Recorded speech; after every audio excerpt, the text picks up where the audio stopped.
Am I the a-hole stories? Update: Am I the a-hole for not telling my wife that I am dying? Original story. Male, 31 here. For the past 15 years, I've been dealing with a medical condition that requires constant medication and consistent doctor's visits. I had always been projected to live until 50-60-ish. However, a recent complication has cut that down to 12 months, 16 at best. In about 10 months, my condition should start getting a lot worse. After 12 months, I'll essentially be living in the hospital. I am married of 4 years, no kids. I haven't had the heart to tell my wife the news. I don't even know how. We always knew I'd die younger than I wanted to, but we never expected it to be this soon. As much as I know, I should tell my wife, I don't want my last year to be plagued with an impending doom. My wife and I have always talked about living abroad somewhere, maybe Australia, but we've never found the time or money to do so. I've been saving up to go to graduate school, however, I don't see much point in that now. So, here's my idea: take some of that money, and take my wife to Australia for a few months, and enjoy the time together. I have a job I can work remotely from anywhere, and she has a job that she can easily find work anywhere.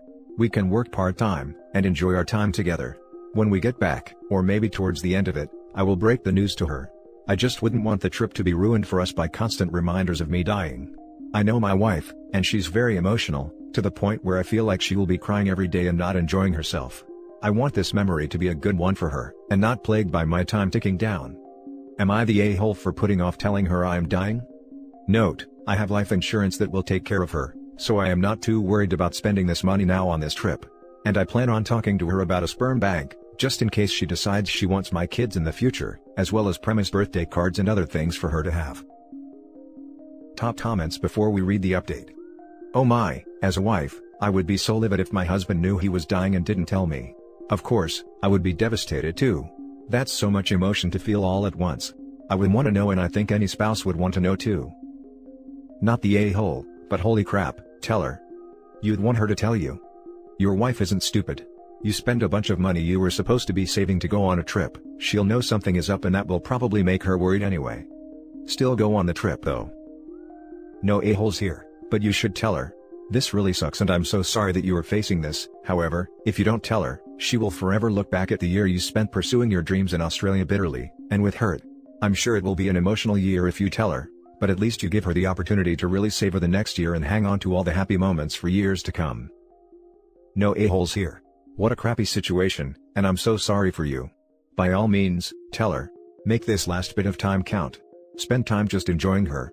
I know you mentioned life insurance, etc., but make sure she knows every detail of all finances, where all investments are, all passwords. Make sure she's the beneficiary of things, if you want. Title all cars and houses in her name beforehand so it's not something she had to wrangle with later on her own. Again. So sorry for the circumstance. You're the a-hole. You should tell her.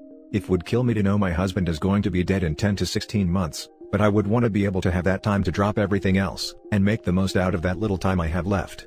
I wouldn't want to take 1 second for granted. If you don't tell her, that memory of that trip will be forever tainted for her. Her memory of you will be forever shaded in the haze of betrayal and deceit. You're dying. That sucks. That's awful. But when it's over for you. She has to live on afterwards and mourn you. Let her mourn your life with you, and go through all those stages with you, so it's not a big shock at the end. You're the a-hole. My mom and dad hid that she was dying from us. I love my parents, but I have nothing but resentment towards my father and my dead mother for keeping it from us, my siblings and I. I'll never forget the look on both of my brothers' faces when we accidentally found out. My dad has never apologized. All he says is he was following my mom's request. It upsets me typing this out. Please, don't do that to your wife/family. Tell her ASAP. Oh, and don't think she won't know right away when you suggest a sudden months-long vacation to Australia, out of the blue, with the money you were saving up. And now for the update. Hey all.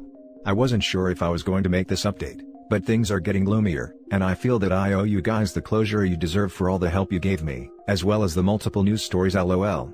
Although I didn't respond much, due to everything being so new and overwhelming, I want each of you to know that I read every single comment and message, multiple times, over the past year and a half. I did end up telling my wife, soon after my post. She took it rough, as expected. It ruined me to see her that way, but I knew that I needed to tell her. She did enjoy reading through the original thread though, as many of you had heartwarming thoughts and messages. We took the time that we needed to ensure that she would be set up as best as possible. Following that, we went and spent the best 4 months of my life in Australia. The experience was amazing, and I couldn't have asked for a better dying wish. We came back just in time for COVID. Honestly, I was scared to death, and still am, but somehow, I've lasted this long. I've lost much of my strength, and hospice has come in to set up the house and ensure that I am comfortable enough to die. I had thought that I would be dead by now, so it is hard to complain about getting a little extra time.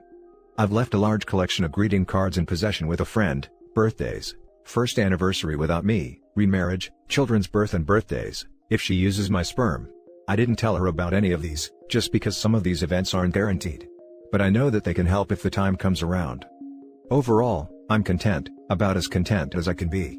There's a lot of things I would have done differently in life if I had known this would happen, but that's unfortunately out of my control. However, I do know that I did the most I could have done with the remaining time I was given. I am just glad that I had time left while I still had my health, as I know that many aren't as lucky. Thanks again for all of your help. I'll answer any questions you guys have, so long as it isn't personally identifiable, which includes my medical information, as my town paper was thoughtful enough to write an article about me. Just be patient please, even typing for long periods of time gets painful. Now for the top comments. Wow. I wish you and your wife all the best. Your love for her will always live on. Thank you, I am hoping so. Wow, I'm so sorry. I don't want to be an a-hole, but are you afraid? How does one handle looking death literally in the face? I can't imagine all that you're going through. I'm so sorry. I'm happy you spent those 4 months with your wife. It sounds like you're handling everything as best as you can. I wish I could say more comforting words, but I'm at a loss and I'm so sorry. Definitely afraid, but less afraid than I would have thought I would have been 16 months ago. My biggest internal emotions are the regrets of how differently I would have lived my life if I had somehow known I would have only lived this long. Man, this really has put things in perspective for me. I had a friend lose his wife this morning, and coming across this makes me realize how life is so short. I will make sure to make a bucket list in your honor and check off the things I'd like to do. I hope the hospice nurses are wonderful and keep you comfortable. The only thing I would caution you on is the future greeting cards. I had a friend who did this for his partner after he died, and while it was incredibly sweet and kind, it also stopped his partner from moving on. Every time she received a card, it reopened all of her grief over losing him. I'm not saying don't do it, but just maybe talk to the friend who is holding onto them and ask them to use their discretion about whether or not to go through with giving them to her. It might be easier to just leave a single letter that says everything you want her to know. Also, as a kid whose father died when I was 9 months old, please leave a video for them. Just for them. It took me over 30 years to find the single letter my father had left for me that my mother had hidden. And all I ever wanted was to hear what his voice sounded like when he said my name. To see what his face looked like when he said he loved me. That crap can leave a hole in your heart bigger than anything you can find to fill it. Thanks for the advice, that's really good to know. Now for the last story. Am I the a-hole for naming my biological daughter as my only beneficiary with respect to life insurance? I'm 55 with one biological daughter and one daughter with no relation to me. They're, in order, 22 and 8. My wife passed 2 years ago from lung cancer, and on her deathbed, she revealed I was not the father of the second child, another man was. I confirmed it months after the fact with a paternity test. I don't know who the father is. She was mostly incoherent in telling me, so it's safe to assume I am the only father figure she has and will ever have. My biological daughter knows, but the other one does not. I'll admit I have a hard time with it sometimes, but I try not to let it get to me. I treat them more or less equal when it comes to fatherly duties since I hold her innocent in this. I'm getting life insurance policies in place and decided to name my biological daughter as sole beneficiary. This is not like a will where I need to give a token amount to anyone. At least not where we live. I have no other assets, so my will is threadbare. There's maybe $10,000 at stake and whoever wants it can have it. Why? When my daughter was 21, she expressed interest in setting me free and adopting the non-biological daughter. I can't provide such an amazing life for either child. We're more or less destitute as is. She has a nice career and wants to move elsewhere because things aren't so good here. She said she wants to bring her sister along with her to give her the life I never really could. They'll both still visit, but their priority needs to be setting their lives up to be the best they can be, which isn't a possibility here. I want to name my eldest a sole beneficiary, because she can do more with it for both of them. She will be the primary caretaker, no one else. It's not a matter of I'm giving money to one child to spite the other. I think giving it to the one child will make the most difference. Would I be the a-hole? Am I the a-hole for my decision? Now for the top comments. In that situation, you're not the a-hole. Your older daughter clearly has shown you that she's a responsible person with a good head on her shoulders, and the money will benefit them both. That being said, would it really hurt to put some in trust for the younger daughter? It wouldn't have to be a large amount, and it would show her that you were thinking of her. I'd also suggest writing a letter for each of them that they can read when you eventually pass, so that they know that they're both still in your heart. Some part of me wants nothing to do with my youngest. It hurts a lot knowing my wife was unfaithful. I can't blame the child because she has done nothing wrong, but I can't help my feelings sometimes. This way those feelings are abated and she can still benefit. It's hard to put into words my thoughts on it. I thought I did the best I could do. You're the only father she's ever known and you can't find a replacement. She's too young to understand any of this. You were in it for better or worse with your wife, and the courts wouldn't let you off the hook, because they don't know who the bio father is. Are you going to break your vows like your wife did? That poor girl lost her mom and now her dad is crapping out on her too, and you're putting your hurt over her lifetime of abandonment issues, that she will likely never forgive you for. How are so many people glossing over this fact?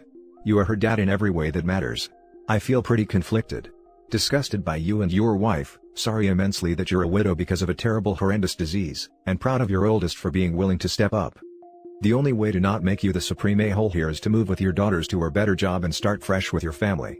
If she was an infant, sure, make other choices, but she's not, and you are legally on the hook and morally incredibly so. Don't blame the man for not wanting to raise a child that he thought belonged to him. In this situation everyone wants to blame the man. Put the entire blame on that selfish a-hole mother. She dropped this bomb on him before she left, and now he has to pick up the pieces. Please don't punish the child for the actions of her mother. I think you need some therapy to process your, understandably, complex emotions around this. But excluding the younger girl from an inheritance will crush her. She will feel and know that you only were around because you had to be and not because you wanted to be, and that's something that will ruin her life. How about some empathy for the kid that had no choice in this situation? Get some therapy, please. Both your kids deserve that, and you deserve peace. Not the a-hole. In most places the younger daughter would need someone to manage the money until she's of age. You're not cutting her out, you're giving it to someone that will be taking care of your daughter. No a-holes here. This seems like a fair and well-reasoned decision. I think you're stressing a lot about this, and carrying a lot of guilt that you should let go. You're caring for both of your daughters in the best way you can. That is very admirable, and when she is old enough, I think your youngest will understand that. So, your second daughter is transitioning to your granddaughter. With that in mind, no a-holes here. Your oldest will likely name her sister/daughter as equal beneficiary as any bio kid she goes on to have. You're skirting into the a-hole territory by saying you have no relationship to your second daughter. I'm giving you a pass since in the context filling in bio relationship erases the issue, but it could easily be a judgment in the negative when taken with everything else. And that's it for this video guys. If you have thoughts to share, leave a comment below. Don't forget to hit like and subscribe if you like this content. Turn the notification on to get updated on my latest posts. I'll catch you in the next one. Good day everyone.